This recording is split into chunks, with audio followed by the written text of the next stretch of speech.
Começando mais uma análise interessante e relevante aqui do canal, e hoje eu quero trazer para vocês sobre o decreto presidencial de Vladimir Putin para reivindicar e trazer a questão do território americano do Alasca para as mãos da Rússia em meio à disputa política e bélica na complicada guerra em curso na Ucrânia.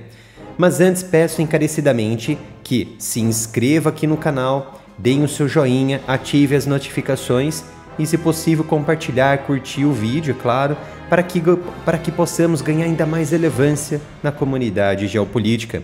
E como já sabem, temos a nossa loja do canal, que é umapenca.com/área militar. Temos aqui mais de 70 itens exclusivos para vocês. Temos camisetas com estampas variadas, com armamentos de instituições, temos da Ucrânia, da Rússia, temos de Israel, temos dos Estados Unidos, temos do Brasil, temos do canal também, temos aí os motores Raptor, olha essa caneca que incrível, temos camisetas da Ucrânia, temos até canecas da Força Aérea Brasileira, e especificamente ao Super Tucano e outros tipos de itens. São mais de 70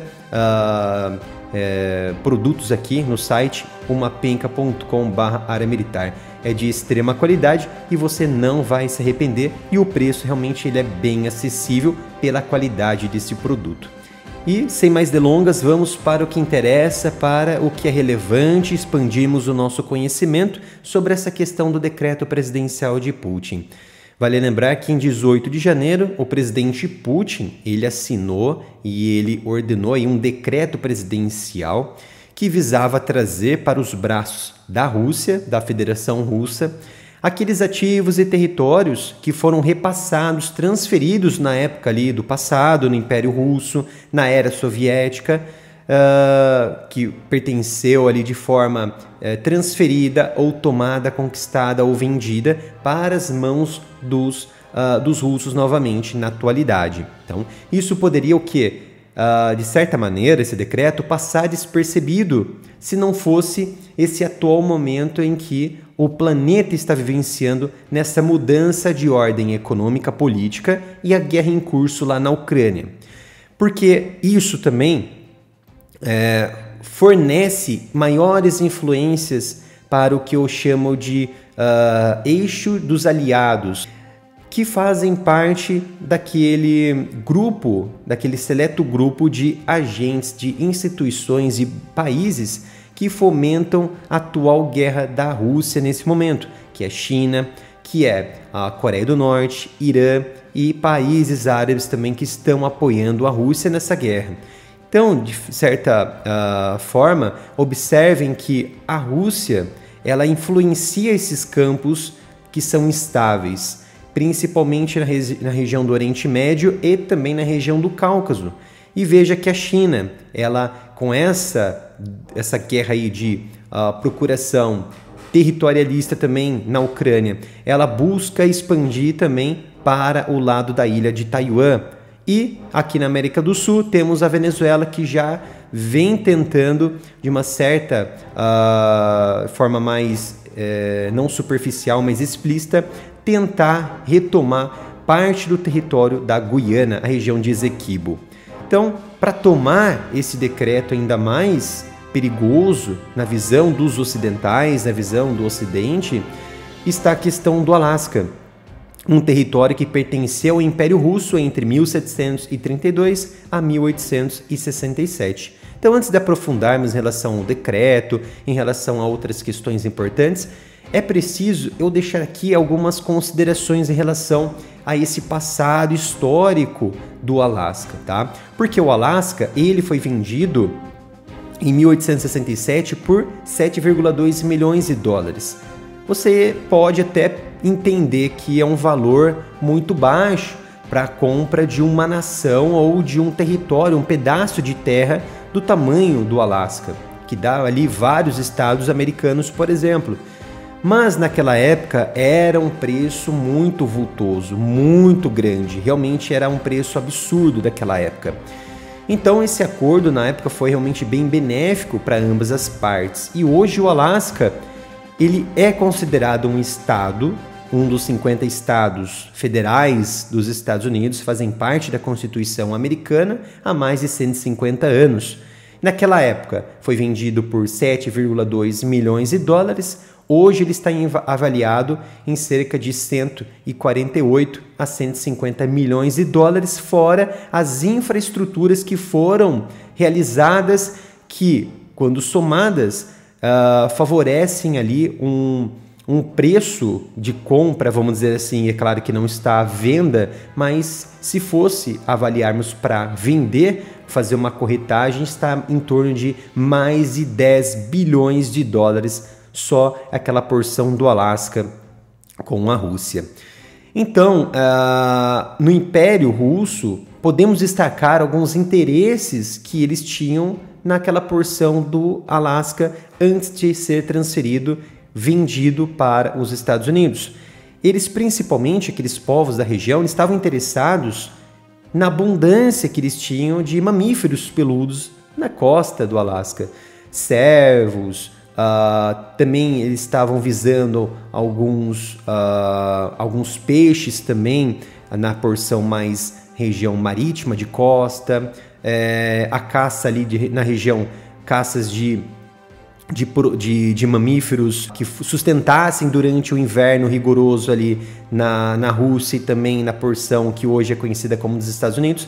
Então, ali era uma área, claro, muito gelada. Então, os mamíferos que eram caçados serviam de comida por vários meses ao longo do inverno super rigoroso na época ali no Alasca. Então, no entanto, já nas mãos dos Estados Unidos, tudo mudou, tá? O Alasca, ele se tornou um local de grande inspiração na exploração de minerais e na exploração de energia no local. Mas isso só foi possível a partir da década de 1890 e também na década de 1970, porque na década de 1890 eles exploraram e também os americanos descobriram reservas imensas de ouro na região do Alasca. E a partir de 1970 descobriram uma reserva enorme de petróleo que dá em torno de 3,2 bilhões de barris, com uma cotação, uma avaliação recente do Departamento de Energia americano no início de 2022, sendo a quarta maior reserva de estado do país, dos Estados Unidos. O que isso quer dizer? Na época de compra, o então secretário de Estado do então presidente da época americano, Andrew Johnson, o secretário de Estado William Seward, ele comprou o território do Alasca praticamente sem saber dessa riqueza que eles estavam adquirindo dos russos. Pode ser que seja essa oportunidade do presidente Putin levantar essa questão por conta da riqueza local e também da posição estratégica que eu vou colocar mais à frente, detalhar mais sobre isso.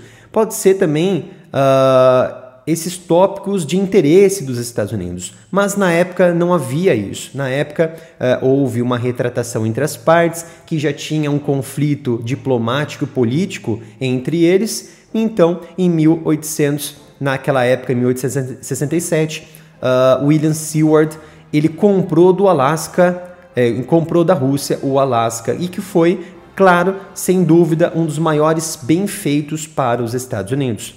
E o governo de Andrew Johnson ficou marcado por muitos conflitos na época, tanto ali conflitos diplomáticos com os russos, mas também com o seu próprio povo, porque eles vinham de uma guerra civil entre eles, e também o Congresso estava em pé de guerra com ele, porque ele queria aprovar uma emenda que pudesse limitar o poder tanto do presidente quanto também do próprio Senado e também dos juízes federais. Ele queria colocar o presidente como um mandatário por pelo menos 6 anos e também o Senado e o presidente serem ali eleitos diretamente. Então isso foi, é claro, a gota d'água para o Congresso para uma intriga interna entre eles. Então Alasca e a Rússia hoje, eu vou ver aqui esse mapa, observem esse mapa vamos aqui explorar de forma mais definitiva, que aqui temos a porção do Alasca dos Estados Unidos,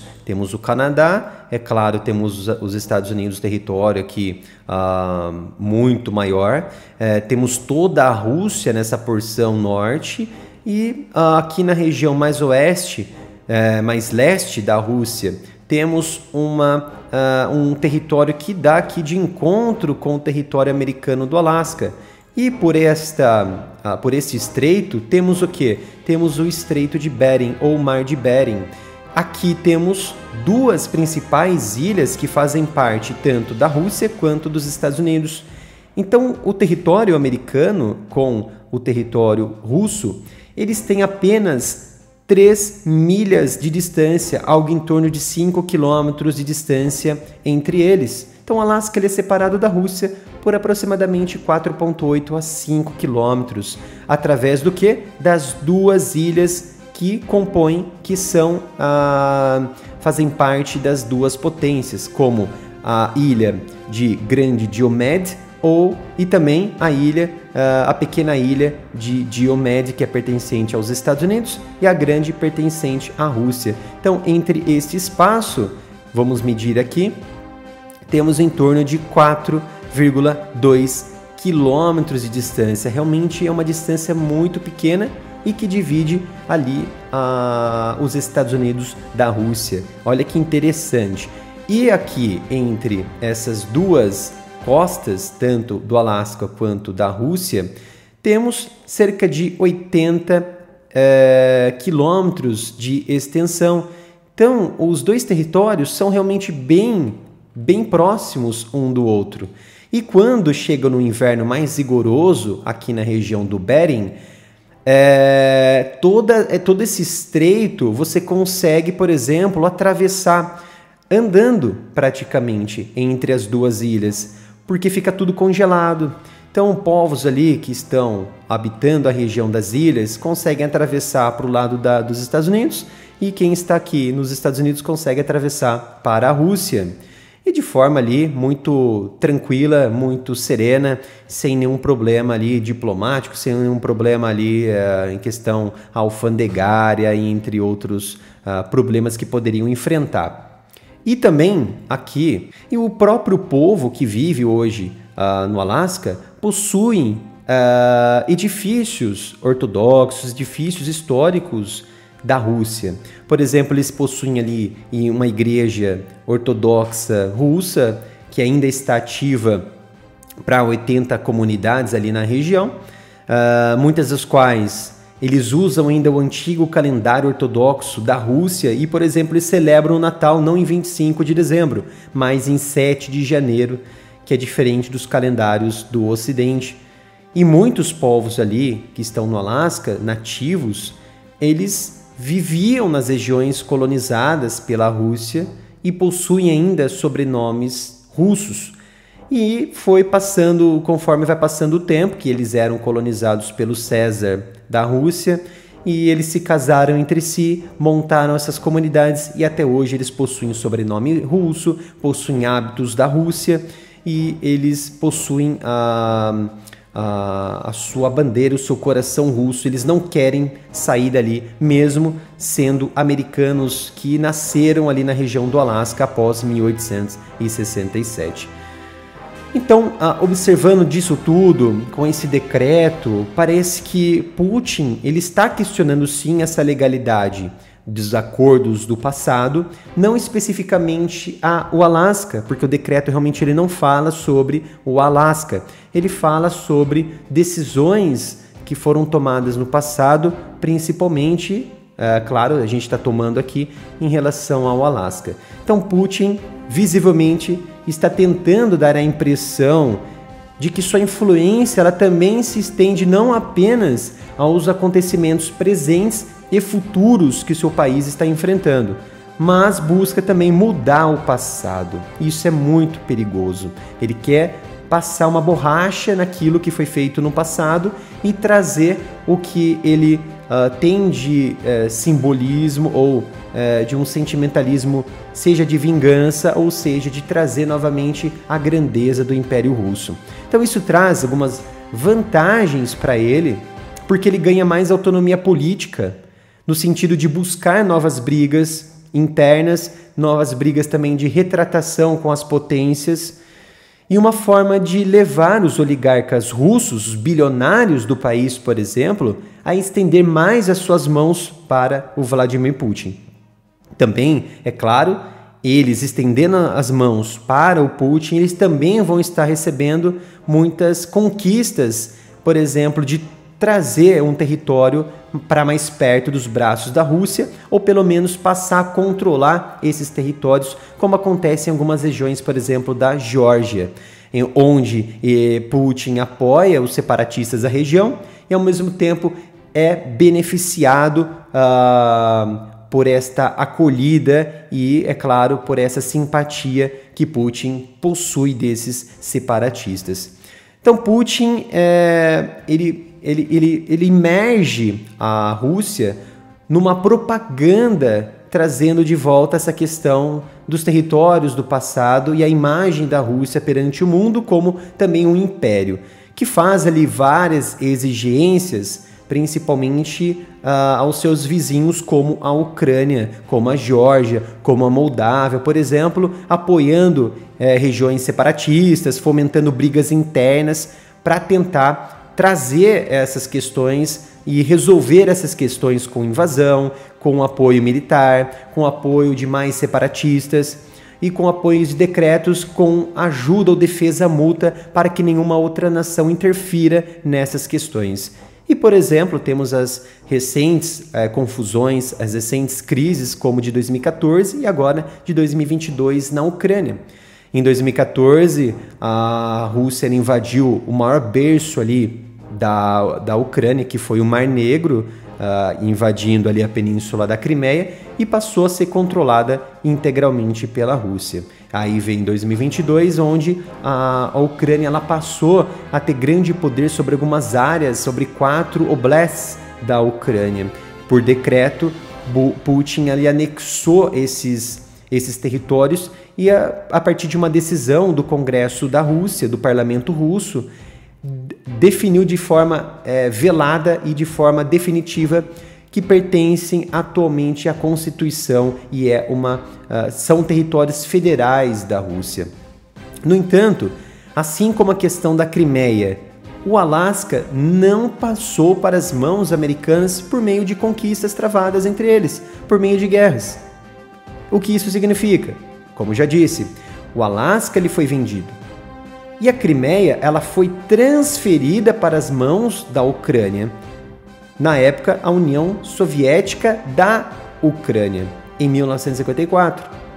Inclusive, até então o Presídium Supremo Soviético da União Soviética, ou seja, todas as repúblicas, suas altas autoridades, sendo a alta cúpula legislativa da União Soviética, em 19 de fevereiro de 1954, decretou que essa transferência ela foi legal. Então, essa mudança das mãos da Rússia, da então União Soviética da Rússia, passou para as mãos da União Soviética da Ucrânia, de forma legal. Os próprios soviéticos e russos aceitaram isso. E Putin, então, assinou esse decreto, trazendo como uma ilegalidade, automaticamente, vamos dizer assim, a venda do Alasca aos Estados Unidos. Então essa ação, ela assinala, ao meu ver, o início de uma forma de exigência de evolução, de devolução. No entanto, tem muito mais atrás disso tudo, né? É um chamado para um grande conflito? Não, não é um chamado para um grande conflito, mas para uma postura política que Putin está tomando neste momento. Porque essa postura, ela visa exclusivamente, ao meu ver, influenciar os políticos internos do alto escalão do Kremlin e apoiar o quê? Decisões da própria Rússia, da Rússia, do Putin, e também serve como moedas de trocas no caso da Rússia ela ficar acuada no futuro, principalmente no ano retrasado, em 2022, o presidente da Duma estatal, Vyacheslav Volodin, ele disse que antes de os americanos confiscarem as nossas propriedades no estrangeiro, devem lembrar-se de que também temos algo a reclamar. É claramente uma referência aos territórios do passado, por exemplo, do Alasca, que está nas mãos dos Estados Unidos, em meio àquelas pressões desde 2022 sobre sanções impostas, bloqueios de ativos russos impostos pelo Ocidente. Então hoje, o Alasca, como eu queria trazer para vocês sobre a estratégia e a posição do Alasca, hoje o Alasca ele é praticamente uma base nuclear e convencional e de grandes interesses econômicos e energéticos dos Estados Unidos.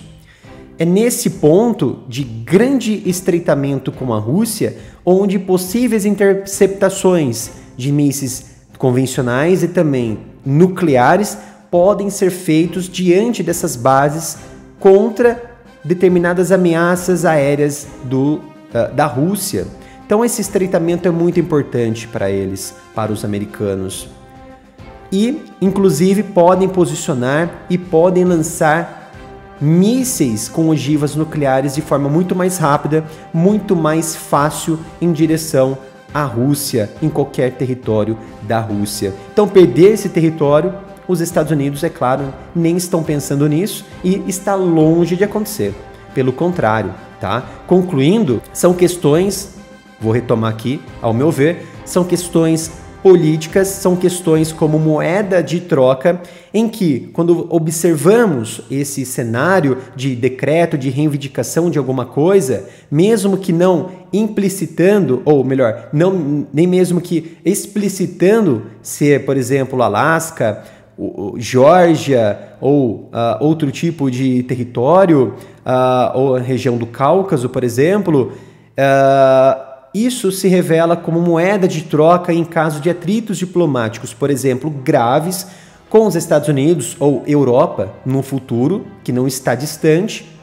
E, ao meu ver, toda essa questão é uma intenção declarada não de iniciar uma guerra nuclear, uma terceira guerra, mas no sentido de um mecanismo de propaganda amedrontador da Rússia para forçar o Ocidente a não continuar esse apoio aos ucranianos ou parar com novas sanções econômicas para que a Rússia ela mantenha esse conflito e que não se perca ou seja ainda mais acuada em determinados pontos da guerra, como já ocorreu no ano passado, em que a Rússia ela ficou levemente acuada e assim foi buscando novas parcerias e novas retratações para melhorar a sua base industrial de defesa e também a sua base, seu arsenal já consolidado.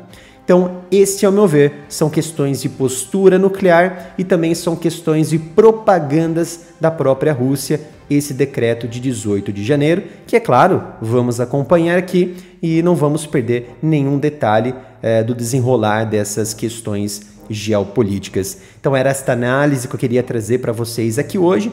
Não se esqueça de se inscrever no canal, ativar as notificações, compartilhar nossos vídeos para que possamos ganhar ainda mais relevância na comunidade geopolítica. Obrigado pela sua presença e nos vemos no próximo vídeo aqui no canal.